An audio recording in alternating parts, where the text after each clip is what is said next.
নমস্কার, আপনারা দেখছেন দ্য ইন্ডিয়ান ইনফরমেটিভ চ্যানেল। শুরু করছি আজকের একটা নতুন ভিডিও।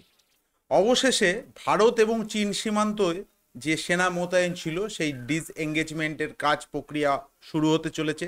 অর্থাৎ যে সেনাবাহিনী, দুদেশের সেনাবাহিনী যারা বর্ডার এলাকায় ছিল 2020 সাল থেকে, যে গালওয়ান ক্ল্যাশের পর থেকে যে সেনা মোতায়েন ছিল সেই সেনা অবশেষে ধীরে ধীরে তারা তাদের নিজের বেশে ফিরে যাচ্ছে। এখন সূত্র মতে যেটা জানা যাচ্ছে যে আপনারা জানেন যে সম্প্রতি ভারতের national security adviser Ajit Doval তিনি কিছুদিন আগে রুশ সফরে গেছিলেন এবং রাশিয়া সফরে যাওয়ার পর তার রাশিয়ার প্রেসিডেন্ট ভ্লাদিমির পুতিনের সাথে একটা বৈঠক হয়। বৈঠকে কি নির্যাস বেরিয়েছে তা কিন্তু জানা যায়নি। ঠিক তারপরেই চীনা বিদেশমন্ত্রীর সাথে ভারতের ন্যাশনাল সিকিউরিটি অ্যাডভাইজারের একটি গোপন মিটিং হয় এবং এই মিটিংয়ের পরই অবশেষে ভারত এবং চীন সীমান্ত থেকে দীর্ঘদিন প্রায় 2020 সালের জুন মাস থেকে যে গালওয়ানের ক্ল্যাশ হয় তারপর থেকে দুদেশের যে সেনা একেবারে মুখোমুখি হয়ে দাঁড়িয়েছিল সেই সেনা কিন্তু আস্তে আস্তে সরে যাচ্ছে। এখন হঠাৎ কি হলো যে এতদিন এত রকমের মিটিং হওয়ার পর, প্রায় কোর কমান্ডার লেভেলের এবং বিদেশমন্ত্রী লেভেলের মিটিং হওয়ার পরও দুদেশের সেনারা কিন্তু মোতায়েন ছিল, তাদের ডিসএঙ্গেজমেন্টের যে প্রক্রিয়া সেটা কিছুতেই শেষ করা যাচ্ছিল না। কিন্তু যেটা শোনা যাচ্ছে সেটি হচ্ছে প্রায় 75% জায়গা থেকে ভারত এবং চীনের সেনারা কিন্তু সরে যাবে।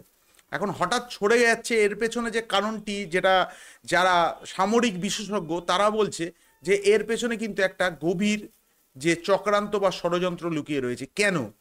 দেখুন, চীনের কিন্তু এটা একটা চীনের স্বাধীনতার পর থেকেই চীনের যে প্রক্রিয়া সেটা হচ্ছে যে যেসব জায়গায় সীমান্তে যেসব জায়গায় অরক্ষিত রয়েছে সেই সব জায়গায় তাদের সেনাবাহিনী এসে সেই জায়গাটাকে বসে পড়ে এবং তারপর তার বিভিন্ন রকম কথাবার্তার মাধ্যমে সেই জায়গাটার সামনে রেখে তারা বলে যে এই জায়গাটা তাদের, এবং এরপর থেকে যে পোর্শনটা রয়েছে সেটা অন্য দেশের, অতএব এই সেনারা এখানেই থাকবে, সেটা তাদের একটা নোম্যান্স ল্যান্ড হিসাবে তারা গণ্য করে। এটা যে দীর্ঘদিনের প্রক্রিয়া চলছিল, আর চীনের এটা কিন্তু নীতি।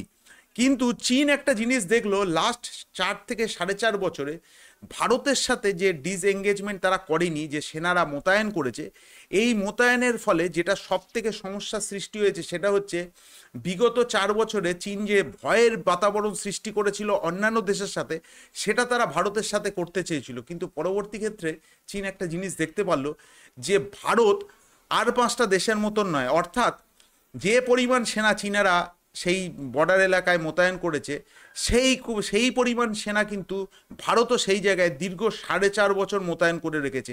একে বলা হয় এক ধরনের মিরর ডিপ্লয়মেন্ট। এই ডিপ্লয়মেন্টের পরে চীনার গ্লোবাল টাইমস নানা রকমভাবে ভারতকে নানা রকম ধরনের হুমকি ধমকি এইসব দেওয়ার পরও চীনারা দেখতে পাচ্ছে, বা চীনের যারা সামরিক বাহিনী বা চীনের যে রাষ্ট্রপতি তারা বুঝতে পারছে যে এইভাবে ভারতের উপরে চোখ রাঙিয়ে বেশি দূর এগোনো যাবে না।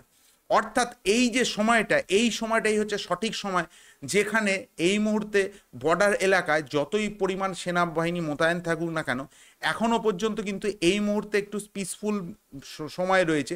আর ঠিক এই সময়টাই ভারত এবং চীন সীমান্ত থেকে যে ডিসএঙ্গেজমেন্ট প্রক্রিয়া, সেই প্রক্রিয়াতে তারা রাজি হয়েছে। এই যে 4 বছর, এই 4 বছরে চীন একটা জিনিস ভালো রকমভাবে লক্ষ্য করেছে, এতে তাদের লাভ তো হয়নি, উল্টে তাদের বিপুল পরিমাণ ক্ষতির সম্মুখীন হতে হয়েছে। এখন আপনারা বলবেন কি ক্ষতি হয়েছে?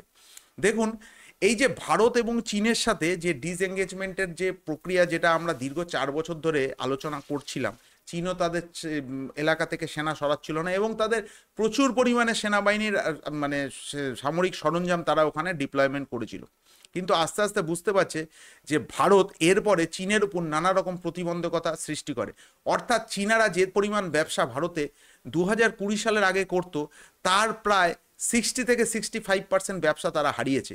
এবং বর্তমানে যেটা দেখা যাচ্ছে যে ভারতীয়রা যে পরিমাণ জিনিস আমরা চীনের থেকে কিনতাম, সেইগুলো বর্তমানে ভারতের বিভিন্ন রকম বেসরকারি সংস্থা কিন্তু তৈরি করা শুরু করে। আপনারা জানলে অবাক হবেন যে দীপাবলিতে যে পরিমাণ আলো যে আমরা লাইট ব্যবহার করি সেগুলো মূলত চীন থেকে আসতো, কিন্তু বর্তমানে কিন্তু সেগুলো এখন ভারতেই তৈরি হচ্ছে। এটা তো একটা ছোট উদাহরণ, এছাড়াও আরও অনেকগুলো উদাহরণ আছে। যেরকম দেখুন, ভারতের সাথে চীনের যে ডাইরেক্ট ফ্লাইট, সেই ফ্লাইট কিন্তু কার্যত এখন বন্ধ আছে। চীন বারবার করে অনুরোধ করেও সেই ফ্লাইট কিন্তু ভারত এখনও চালু করেনি। উল্টে ভারতের যেটা সুবিধা হয়েছে সেটি হচ্ছে যে চীনের এই সব পণ্যগুলো কার্যত বন্ধ হয়ে যাওয়ার জন্য প্রচুর পরিমাণে দেশের নতুন নতুন শিল্প গড়ে উঠেছে, এবং এই শিল্প গড়ে ওঠা শুধু দেশের চাহিদাই পূরণ করছে না, বহু ক্ষেত্রে এই সব প্রোডাক্টগুলো আমরা এখন বিদেশে রপ্তানি করছি। তার একটা জ্বলন্ত উদাহরণ হচ্ছে এই খেলনা। যে খেলনা আমরা বলতে গেলে প্রায় 90% চীন থেকে আমদানি করতাম, আজকের সেটা প্রায় শূন্যতে এসে ঠেকেছে।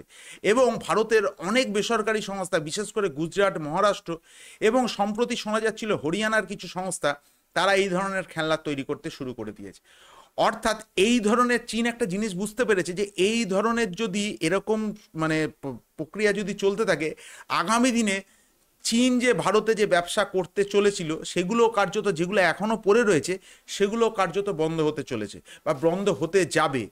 এই ভয় থেকে চীন একটা জিনিস বুঝতে পেরেছে যে ভারতকে এইভাবে রোকা তো যাচ্ছেই না, উল্টে যেটা ক্ষতি হয়ে যাচ্ছে সেটা আমাদের একটা বিপুল পরিমাণে ক্ষতি হয়ে যাচ্ছে।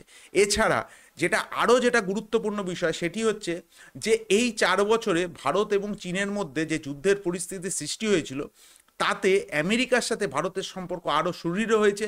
এবং এরকমও শোনা যাচ্ছে যে আমেরিকার অনেক আধুনিক যুদ্ধাস্ত্র এবং এমন কিছু কিছু রেডার যেটা চীন সীমান্তে মোতায়েন করা রয়েছে, সেইগুলো চীনের যেরকম গতিবিধি, সেই গতিবিধি বা মানে আমেরিকা তাদের সেই সব যন্ত্রাংশ বসে চীনের গতিবিধি কিন্তু পরীক্ষা করছে। অতএব একদিক থেকে চীনের যে অসুবিধাগুলো যেটা আগে ছিল না সেগুলো কিন্তু এখন মারাত্মক রূপে ধারণ করেছে। এখন যেটা সব থেকে বড় ব্যাপার, এই 75% যে ডিসএঙ্গেজমেন্ট হয়েছে, তাতে চীনাদের উপরে একেবারে কিন্তু বিশ্বাস করা যায় না। এর পেছনে কিন্তু কোনো কারণ থাকতে পারে।